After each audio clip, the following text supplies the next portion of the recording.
CBSE class 12 maths हमारा chapter है probability और उसमें हम इस वीडियो से टॉपिक 4 शुरू करेंगे, theorem of total probability and Bayes theorem. बहुत ज़्यादा इंपॉर्टेंट टॉपिक है तो आप ध्यान रखिएगा इसको। क्वेश्चन नंबर 42 है, there are two coins, one of them is biased coin such that probability of head is two probability of tail is 1:3 and the other coin is fair या unbiased. A coin is selected at random and tossed once. If the coin showed head the probability, find the probability that it is a biased coin. यह question CBSE 2023 में 3 marks का पूछा गया था। एक बार आप इस क्वेश्चन को ट्राई करिए, फिर हम लोग आगे बढ़ते। तो यहाँ पर हमारे पास 2 कॉइन है। ऐसे अगर कोई जनरल कॉइन है उसमें प्रोबेबिलिटी क्या होती है, हेड या टेल है, 1/2 है ना, कुछ भी आ सकता है, तो उसको बोलते हैं अनबायस्ड या फेयर कॉइन।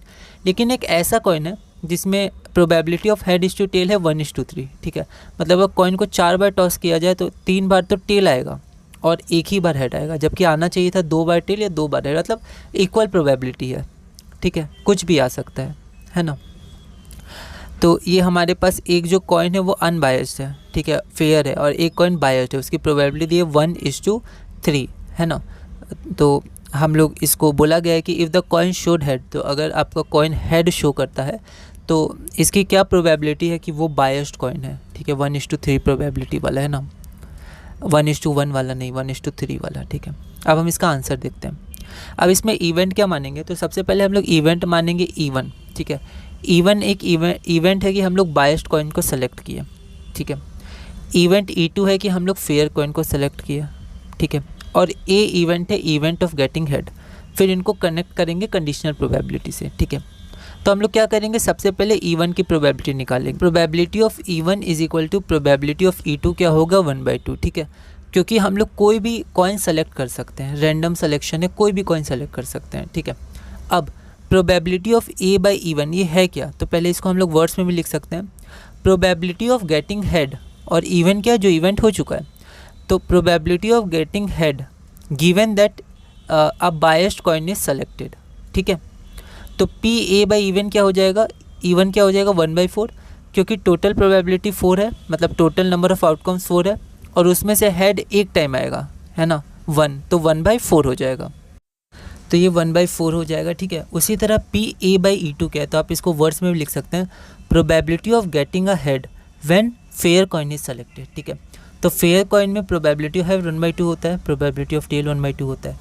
अब हमें क्या करना है, अब हमें फाइंड क्या करना है, तो हमें फाइंड करना है probability that a biased coin is selected when it is given that event is head. मतलब बायस्ड कॉइन सेलेक्ट करना है जब हमें पता है कि हेड आया है, मतलब हमें इसका उल्टा जाना है, क्योंकि ऊपर वाले की प्रोबेबिलिटी फाइंड की जाती है और नीचे वाला हमें पता होता है ये हो चुका है, ठीक है।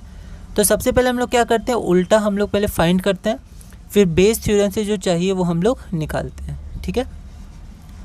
तो प्रोबेबिलिटी ऑफ E1/A क्या होता है बेस थ्योरम के अनुसार, probability of E1 into probability of A/E1 divided by probability of E1 into probability of A/E1 plus probability of E2 plus into probability of A/E2।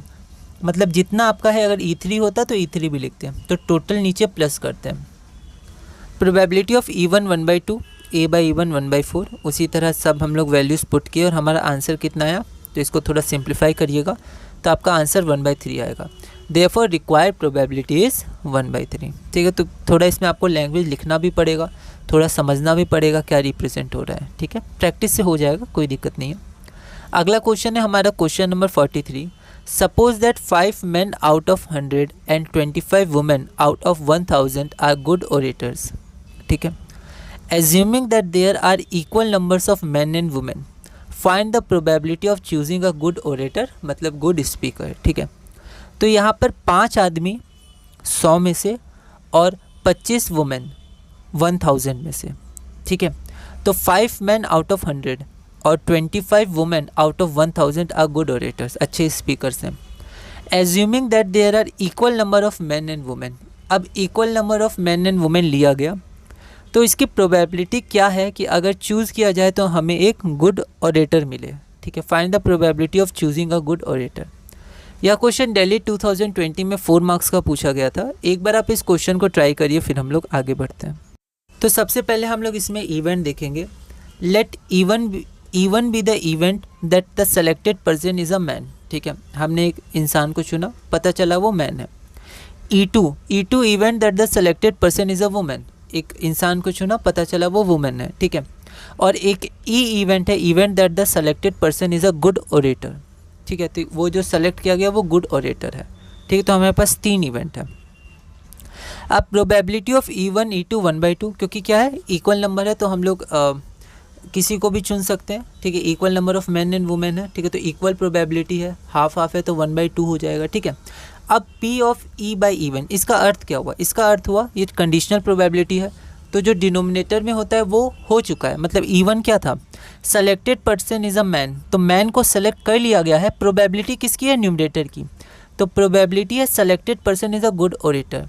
मतलब PE/E1 आपको दिखाता है कि probability that the given person is a good orator such that the selected person is man, ठीक है। या फिर ऐसे भी आप इसको बोल सकते हैं कि probability that the given person is a good orator and the selected one is man, ठीक है। तो ऐसे आप इंग्लिश में बना सकते हैं, ठीक है।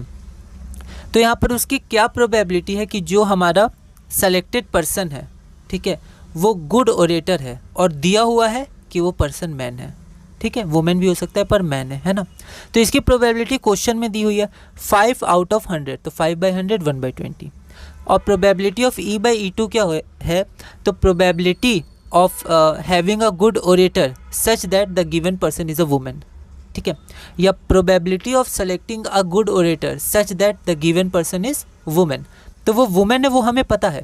प्रोबेबिलिटी किसकी निकाली जा रही है कि वो गुड ओरेटर है। तो दिया हुआ है 25 women out of 1000 are good orators, तो 25/1000 दैट इज़ 1/40, ठीक है। आगे हम लोग को इसकी लैंग्वेज भी लिखनी है, तो वहाँ हम लोग और अच्छे से वर्डिंग्स को देख लेंगे कैसे हम लिख सकते हैं। Now probability of choosing a good orator, अब हमें गुड ओरेटर चाहिए। अब हमें ये कंडीशन नहीं दी है कि find the probability that he is a man और शी इज़ अ वुमेन, ठीक है। तो यहाँ सिर्फ बोला गया गुड ओरेटर। तो जब सिर्फ एक इवेंट हमें फाइंड करना होता है, ठीक है, तो हम लोग क्या निकालते हैं? Probability, total theorem of probability, उसको यूज़ करते हैं, ठीक है, using the total theorem of probability.